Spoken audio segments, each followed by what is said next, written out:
Breaking news this Friday morning. President Trump assigned a new head of the Federal Reserve. How are markets going to react to that?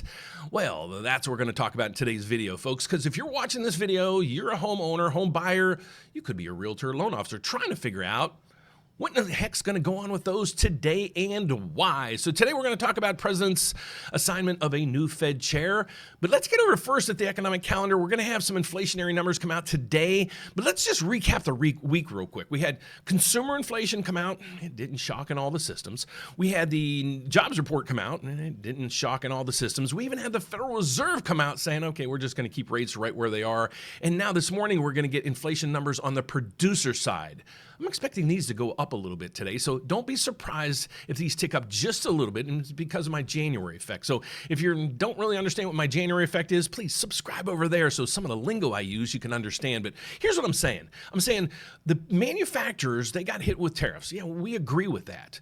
But they weren't able to pass along those price increases to the consumer until now. They're like, we can't do it last year, the end of the year. It was the holiday season. So they're going to push it through in January and February. And then when people get those refund checks, the bigger refund checks, they're going to spend it. So we're going to absorb those higher costs, and that will uptick these things a little bit. That's my thought.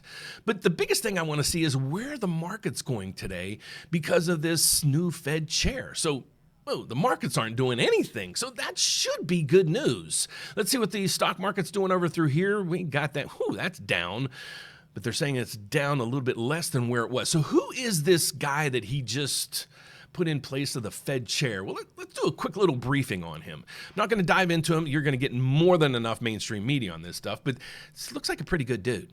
Okay, so he was in place in the Federal Reserve, not the head chairman. He was during Bernanke and some other instances where we went through some really chaotic times. So the thing behind this is, yeah, he's going to say the Fed is independent. He's going to stand his ground there.